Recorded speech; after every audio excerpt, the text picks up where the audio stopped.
अगर एक एज के बाद, अगेन मैं कह रही हूँ 7 से 10 एज के बाद भी बच्चा रात को बिस्तर गीला कर रहा है, फिर आपको चेक कराना चाहिए कि कोई बीमारी तो नहीं है, जैसे इन्फेक्शन हो गई है, क्रॉनिक कॉन्स्टिपेशन हो गया है, डायबिटीज़ मेलाइटिस टाइप 1 हो गया है, या कोई स्ट्रेस या फिज़िकल इश्यूज़ तो नहीं है।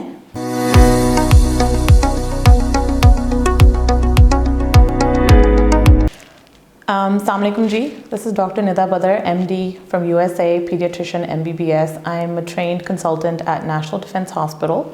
Also have my certification in neonatology, which means ages 0 to 18. I've been working at National Hospital as a consultant pediatrician and also neonatologist. Also have my private clinic in Model Town and recently started to join HealthWire. आज का topic is a very common question asked, जिसको हम discuss करेंगे, जो है bed waiting in children या रात को पेशाब निकलना बच्चों में। The first question is, what is bedwetting problem in children? So normally bedwetting is known as nighttime enuresis या nocturnal enuresis, and it is a very common phenomenon that can happen anytime between potty training up until the age of 7. Now अगर बच्चा after the age of 7 भी bedwet कर रहा है, then that becomes more of a concern और आपको अपने pediatrician या physician को check कराना चाहिए, because उसकी easy solutions भी हैं जो हम आगे discuss करेंगे। Our next question is, what are some common known causes of bedwetting in children? So मैं 6 major points discuss करूँगा, obviously ज़्यादा भी हैं, but the most important is the size of the bladder जो usually छोटा होता है, and like all the other developmental parts of a बच्चा, उसको थोड़ा time लगता है। Second common cause is not voiding fully before going to sleep. Third can be an infection such as a UTI. Fourth is constipation. Fifth can also be things like diabetes mellitus, and obviously thoda sa stress, physical, emotional, any kind of lifestyle changes can also cause bedwetting in kids.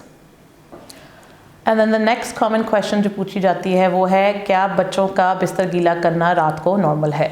तो of course बिल्कुल normal है। जैसे Aahista Aahista development होती है, बच्चा crawl करना सीखता है, बोलना सीखता है, खाना पीना सीखता है, उस तरह आहिस्ता आहिस्ता ट्रेनिंग होती है बॉडली मूवमेंट्स की, चाहे वो यूरिन पास करना हो या स्टूल हो। तो एक एज तक काफ़ी नॉर्मल होता है कि बच्चा रात को काफ़ी दफ़ा बिस्तर गीला करता है। जैसे मैंने पहले कहा था, अगर 7 से 10 की एज में भी बच्चा बहुत ऑफ्टन बिस्तर गीला कर रहा है, तो उसको फिर आपको प्रॉपर्ली किसी डॉक्टर से डिस्कस करके उसको आगे का इलाज कराना चाहिए। बच्चों का बिस्तर गीला करना क्या किसी की निशानदेही करता है? नहीं, बिल्कुल नहीं करता। जैसे मैंने बताया था कि बेडवेटिंग बहुत नॉर्मल फिनोमेना होता है, आहिस्ता आहिस्ता बच्चा सीखता जाता है। कुछ पेरेंट्स को भी एफर्ट करनी पड़ती है, थोड़ा सा बच्चे को भी एफर्ट करनी पड़ती है कि वो है, अगर एक एज के बाद, अगेन मैं कह रही हूँ 7 से 10 एज के बाद भी बच्चा रात को बिस्तर गीला कर रहा है, फिर आपको चेक कराना चाहिए कि कोई बीमारी तो नहीं है, जैसे इन्फेक्शन हो गई है, क्रॉनिक कॉन्स्टिपेशन हो गया है, डायबिटीज़ मेलाइटिस टाइप 1 हो गया है, या कोई स्ट्रेस या फिज़िकल इश्यूज़ तो नहीं है। हमारा अगला क्वेश्चन है, नींद में पेशाब करना किस उम्र के बच्चों तक मुतासिर करता है? तो जैसे मैंने बताया था कि जब यूजली टॉयलेट ट्रेनिंग शुरू होती है 2 साल के बच्चे के बाद, इसलिए करना शुरू करते हैं क्योंकि वो थोड़ा सा आपको बोल के बता सकता है, थोड़ा सा इंफॉर्मेशन एंड रिलायंस भी इम्प्रूव हो जाती है। तो 2 साल से लेके 5 साल तक तो नॉर्मल टॉयलेट ट्रेनिंग भी चल सकती है। उसके बाद 7 साल तक अगर बच्चा थोड़ा थोड़ा कभी कभी पेशाब करता है रात को, तो वो नॉर्मल है। 7 साल के बाद आपको थोड़ी सी एफर्ट ज़्यादा करनी चाहिए। अगर 8 साल तक हो चुका है बच्चा, तो फिर आपको अपने डॉक्टर या पीडियाट्रिशियन से रब्ता करना चाहिए कि चेक करें कि कोई और इश्यू तो नहीं चल रहा। अच्छा, our next question is how bedwetting can affect your child's health. So of course, like anything else, bedwetting is a very important concern because उसमें बच्चों में भी also, like adults, can have very low self-esteem. It can also affect their social activities, such as वो sleepovers के लिए जाना चाहते हैं cousins या friends के साथ, they won't be able to go because they'll constantly wet the bed. Social activities limit हो जाती हैं, and of course they wake up sometimes with a rash because जब वो bed गीला होता है for a couple of hours, they can wake up with chronic rash. थोड़ा सा of course they can be physically and mentally abused by peers and sometimes also parents जो frustrate होते हैं रोज़ाना गीला बेड देख के। तो प्लीज़ अपने बच्चों को थोड़ा सा अपने पेशेंस के साथ इसको साथ साथ उनके चलना है। This is dealt with as a parental and family issue, not just बच्चे की अकेली। So now we are going to discuss how to stop bedwetting in children. So I'm going to label just 5 of the common ways to stop it. Of course, there's many more. Most common is to limit liquids before bed. So you want to stop giving a child liquids about 4 to 5 hours before their bedtime. So for example, अगर 8 बजे आपका बच्चा सोता है, तो आप 3:30-4 बजे के बाद उसको बहुत लिमिटेड अमाउंट ऑफ लिक्विड्स दें, मतलब एक एक घूंट 2-2 घूंट सिर्फ पानी का, और वो भी रिस्ट्रिक्टेड अमाउंट।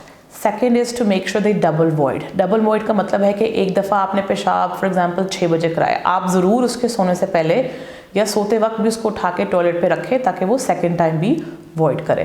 थर्ड है थोड़ा सा पेशेंस, ऑफ कोर्स थोड़ा सा आपको उसको पुश करना पड़ेगा। ऑल्सो थर्ड पॉइंट में बहुत अच्छी चीज़ आती है which is called moisture alarm. एक ब्रेसलेट टाइप होता है जो बच्चा पहनता है और एक पैड्स होते हैं, जब वो पैड रात को गीला हो जाता है तो फ़ौरन अलार्म बज जाता है, उससे आप भी और आपका बच्चा भी अलर्ट हो जाता है। फोर्थ है कि आपने थोड़ा सा अगेन उसको डाइपर्स या कोई कॉटन रख के उसको बताना होता है कि ये गीला एरिया है। एंड फिफ्थ में हम समटाइम्स और बहुत रेयरली कोशिश करते हैं कि सर्टन मेडिकेशंस भी दे सकते हैं, something called DDAVP या desmopressin that will help control the amount of urine that comes out of the small bladder.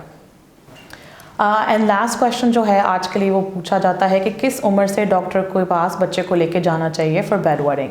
And of course like I said बार बार कि 7 से 10 ईयर्स के बाद भी अगर आपका बच्चा रोज़ाना या every even oftenly bed wet कर रहा है तो आपको डॉक्टर के पास जाना चाहिए।